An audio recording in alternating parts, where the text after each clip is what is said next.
ನಮಸ್ಕಾರ, ಆರ್ಗ್ಯಾನಿಕ್ ಕಿಚನ್ಗೆ ಸ್ವಾಗತ. ಇವತ್ತು ನಾನು ಮಾಡ್ತಾ ಇರುವಂಥ ರೆಸಿಪಿ, ನಾಳೆ ಹೇಗೂ ವರಮಹಾಲಕ್ಷ್ಮಿ ಹಬ್ಬಕ್ಕೆ ನೈವೇದ್ಯಕ್ಕೆ ರವೆ ಉಂಡೆ ಸಹ ಮಾಡ್ಕೊಳ್ಬೇಕು. ರವೆ ಉಂಡೆನ ಎಲ್ಲರೂ ಸಕ್ಕರೆ ಹಾಕಿ ಮಾಡ್ತಾರೆ, ಆದರೆ ನಾನಿಲ್ಲಿ ಬೆಲ್ಲ ಬಳಸಿ ರವೆ ಉಂಡೆನ ಮಾಡ್ಕೊಳ್ತಾ ಇದ್ದೀನಿ. ತುಂಬಾ ಈಸಿಯಾಗಿ 10 ನಿಮಿಷಕ್ಕೇ ಮಾಡ್ಕೊಳ್ಬಹುದು. ಯಾರೆಲ್ಲ ಇನ್ನೂ ನೈವೇದ್ಯಕ್ಕೆ ಮಾಡ್ಕೊಂಡಿಲ್ವೋ ಇವತ್ತೇ ಮಾಡಿಟ್ಕೊಂಡ್ರೆ ನಾಳೆಗೆ ನೈವೇದ್ಯಕ್ಕೆ ಇಡ್ಲಿಕ್ಕೂ ಸಹ ಆಗತ್ತೆ. ನೋಡಿ ಎಷ್ಟು ಚೆನ್ನಾಗಿ ಉಂಡೆ ಸಹ ಕಟ್ಬೋದು ಅಲ್ವಾ. ಬನ್ನಿ ಹೇಗೆ ಮಾಡೋದು ಅಂಥೇಳಿ ನೋಡೋಣ. ಮೊದಲಿಗೆ ಒಂದು ಕಡಾಯಿಗೆ ನಾನು 1-2 ಸ್ಪೂನ್ ಆಗುವಷ್ಟು ತುಪ್ಪ ಹಾಕ್ಕೊಳ್ತಾ ಇದ್ದೀನಿ. ಇದು ಕರಗಾದ್ಮೇಲೆ ಅಲ್ಲಿ ಗೋಡಂಬಿ ಹಾಗೆಯೇ ಬಾದಾಮಿನ ಸಣ್ಣದಾಗಿ ಕಟ್ ಮಾಡಿ ಇಟ್ಕೊಂಡಿದ್ದೀನಿ. ಇದನ್ನು ಹಾಕ್ಕೊಂಡು ಇದು ಕೆಂಪಗಾಗೋವರೆಗೂ ಹುರ್ಕೊಳ್ಬೇಕು.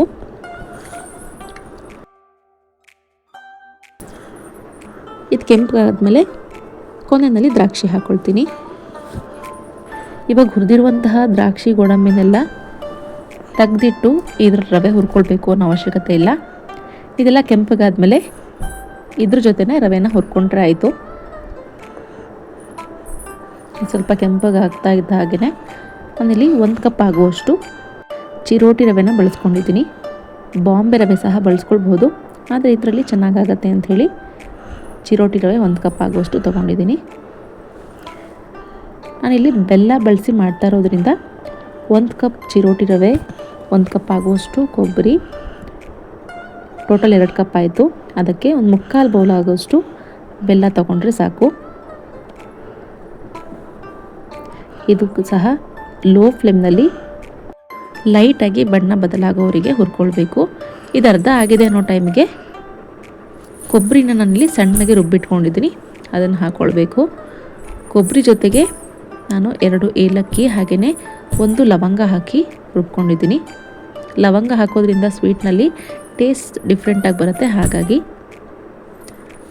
ರವೆ ಅರ್ಧ ಹುರಿದಾದ್ಮೇಲೆ ಕೊಬ್ಬರಿ ಸಹ ಹಾಕ್ಕೊಂಡು ಲೋ ಫ್ಲೇಮ್ನಲ್ಲೇ 2-3 ನಿಮಿಷ ಹುರ್ಕೊಳ್ಬೇಕು. ಇದು ಆಗೋವರೆಗೆ ನಾನಿಲ್ಲಿ ಬೆಲ್ಲನ ಕರಗಲಿಕ್ಕೆ ಎತ್ತಿಟ್ಕೊಳ್ತೀನಿ.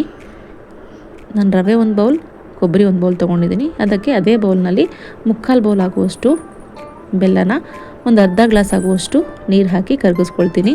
ಪಾಕ ತೆಗೆಯೋ ಅವಶ್ಯಕತೆ ಇಲ್ಲ, ಬೆಲ್ಲ ಕರಗಿದ್ರೆ ಸಾಕು. ರವೆ ಉಂಡೆನೂ ಆಲ್ಮೋಸ್ಟ್ ಎಲ್ಲರೂ ಸಕ್ಕರೆನಲ್ಲೇ ಮಾಡ್ತಾರೆ, ಆದರೆ ಬೆಲ್ಲದಲ್ಲಿ ಡಿಫ್ರೆಂಟಾಗಿ ಚೆನ್ನಾಗಾಗತ್ತೆ. ತುಪ್ಪ ಕಮ್ಮಿ ಆಯಿತು ಅಂತ ಅನಿಸಿದ್ರೆ 1 ಸ್ಪೂನ್ ಆಗುವಷ್ಟು ಮತ್ತೆ ಸ್ವಲ್ಪ ತುಪ್ಪ ಹಾಕಿ ಫ್ರೈ ಮಾಡಿಕೊಂಡ್ರೆ ಆಯಿತು. 5-10 ನಿಮಿಷದಲ್ಲೇ ಆರಾಮಾಗಿ ರೆಡಿ ಆಗುತ್ತೆ. ಇದು ವರಮಹಾಲಕ್ಷ್ಮಿ ಹಬ್ಬಕ್ಕಾಗಿರ್ಬೋದು, ಗಣಪತಿ ಹಬ್ಬಕ್ಕಾಗಿರ್ಬೋದು ಕಂಪಲ್ಸರಿಯಾಗಿ ರವೆ ಉಂಡೆ ಮಾಡ್ತೀವಿ. ಅದು ಸಕ್ಕರೆ ಬಳಸ್ಕೊಂಡೇ ಮಾಡ್ತಾಯಿರ್ತೀವಿ. ಇದು ಸ್ವಲ್ಪ ಡಿಫ್ರೆಂಟಾಗಿ ಬೆಲ್ಲದಲ್ಲಿ ಮಾಡಿರುವಂಥದ್ದು. ಯಾರೆಲ್ಲ ನೀವು ಟ್ರೈ ಮಾಡಿಲ್ವೋ ಒಂದು ಸಾರಿ ರೆಸಿಪಿನ ಟ್ರೈ ಮಾಡಿ. ಬೆಲ್ಲ ಬಳಸಿ ರವೆ ಉಂಡೆ ಮಾಡಿರುವಂಥದ್ದು. ಡ್ರೈ ಫ್ರೂಟ್ಸ್ನ ಸ್ವಲ್ಪ ಜಾಸ್ತಿನೇ ಹಾಕೋದ್ರಿಂದ ರವೆ ಉಂಡೆ ತಿನ್ಲಿಕ್ಕೆ ಸಹ ಚೆನ್ನಾಗಿರುತ್ತೆ. ನಾವು ಒಣ ಕೊಬ್ಬರಿ ಬಳಸ್ಕೊಂಡಿರೋದ್ರಿಂದ ಇದನ್ನು ಆರಾಮಾಗಿ ಹೆಚ್ಚಿನ ದಿನ ಬಳಸ್ಕೊಳ್ಬಹುದು.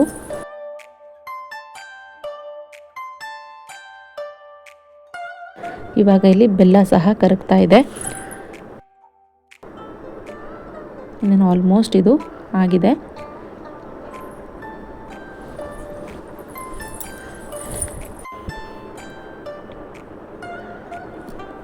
ಇವಾಗ ಇದು ಸಹ ಆಗಿದೆ. ಫ್ಲೇಮ್ ಆಫ್ ಮಾಡಿ ಇದನ್ನು ತಣ್ಣಗಾಗ್ಲಿಕ್ಕೆ ಬಿಡಬಾರ್ದು. ಬೆಲ್ಲ ಸಹ ಕರಗಿದೆ. ಇಮ್ಮಿಡಿಯೇಟಾಗಿಯೇ ಬೆಲ್ಲನ ಶೋಧಿಸ್ಕೊಳ್ತಾ ಇದ್ದೀನಿ. ರವೆನಲ್ಲೇ ಹಾಕ್ಕೊಂಡು 1/4 ಭಾಗ ಆಗುವಷ್ಟನ್ನು ಫಸ್ಟ್ ಹಾಕ್ಕೊಳ್ತಾ ಇದ್ದೀನಿ. ಹಾಕ್ಕೊಂಡು ಇದನ್ನು ಮಿಕ್ಸ್ ಮಾಡ್ಕೊಳ್ಬೇಕು. ತುಂಬ ತೆಳ್ಳಗಾಗೋದ್ರೆ ಮತ್ತೆ ಉಂಡೆ ಕಟ್ಟಲಿಕ್ಕೆ ಆಗೋದಿಲ್ಲ. ಬೆಲ್ಲನ ಪಾಕ ಮಾಡ್ಕೊಳ್ಬಾರ್ದು, ಮತ್ತು ಇದು ಗಟ್ಟಿ ಆಗಿಬಿಡುತ್ತೆ. ಬೆಲ್ಲ ನೀರಿನಲ್ಲಿ ಕರಗಿದ್ರೆ ಸಾಕು. ಇದು ಉಂಡೆ ಕಟ್ಟಲಿಕ್ಕೆ ಆಗುವಷ್ಟು ಬೆಲ್ಲ ಹಾಕ್ಕೊಂಡ್ರೆ ಸಾಕಾಗುತ್ತೆ.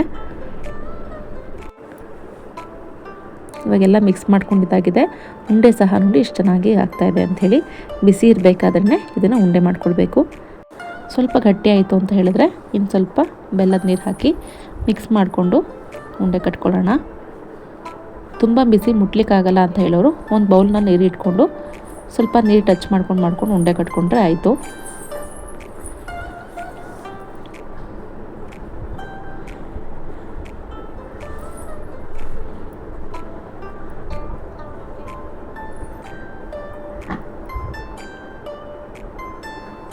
ನೋಡಿ ಎಷ್ಟು ಚೆನ್ನಾಗಿ ಉಂಡೆ ಸಹ ಆಗ್ತಾಯಿದೆ. ಕಾಮನ್ನಾಗಿ ರವೆ ಉಂಡೆ ಮಾಡ್ಕೊಳ್ಬೇಕಾದ್ರೆ ಮೊದಲಿಗೆ ರವೆ ಹುರ್ಕೊಂಡು ಕಾಯಿ ಹಾಕ್ಕೊಂಡು ಕೊನೆಯಲ್ಲಿ ಸಕ್ಕರೆ ಹಾಕ್ಕೊಂಡು ಉಂಡೆ ಮಾಡ್ಕೊಳ್ತೀವಿ.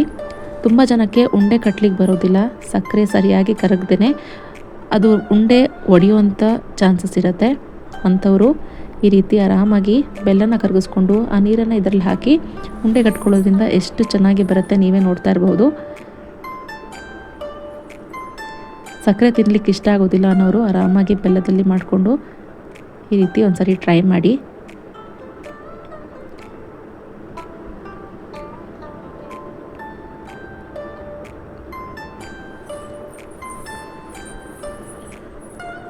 ನೋಡ್ತಾ ಇದ್ದೀರಲ್ವ ಎಷ್ಟು ಚೆನ್ನಾಗಿ ಸಾಫ್ಟಾಗಿ ರವೆ ಉಂಡೆ ಆಗಿದೆ ಅಂತ ಹೇಳಿ. ಇದನ್ನು ಎಷ್ಟು ದಿನ ಬೇಕಾದರೂ ಸ್ಟೋರ್ ಮಾಡಿ ಇಟ್ಕೊಳ್ಬೋದು. ಹಬ್ಬಕ್ಕೆ ನೈವೇದ್ಯಕ್ಕೆ ಬೆಲ್ಲದ ರವೆ ಉಂಡೆ ರೆಡಿಯಾಗಿದೆ. ನೀವು ಒಂದ್ಸಾರಿ ಈ ರೆಸಿಪಿನ ಟ್ರೈ ಮಾಡಿ, ಹೇಗಾಯಿತು ಅಂಥೇಳಿ ಕಾಮೆಂಟ್ ಮಾಡಿ. ನನ್ನ ಈ ಚಾನಲ್ನ ಯಾರೆಲ್ಲ ಸಬ್ಸ್ಕ್ರೈಬ್ ಮಾಡ್ಕೊಂಡಿಲ್ವೋ ಪ್ಲೀಸ್ ಸಬ್ಸ್ಕ್ರೈಬ್ ಮಾಡ್ಕೊಳ್ಳಿ. ಈ ವಿಡಿಯೋಸ್ನ ನಿಮ್ಮ ಫ್ರೆಂಡ್ಸ್ ಆ್ಯಂಡ್ ಫ್ಯಾಮಿಲೀಸ್ಗೂ ಕೂಡ ಶೇರ್ ಮಾಡಿ. ಲೈಕ್ ಹಾಗೂ ಕಮೆಂಟ್ ಮಾಡೋದು ಮರಿಬೇಡಿ. ಹಾಗೆ ನನ್ನ ವಿಡಿಯೋ ನೋಡ್ತಿರುವಂತಹ ಎಲ್ಲರಿಗೂ ವರಮಹಾಲಕ್ಷ್ಮಿ ಹಬ್ಬದ ಆರ್ಥಿಕ ಶುಭಾಶಯಗಳು. Thank you.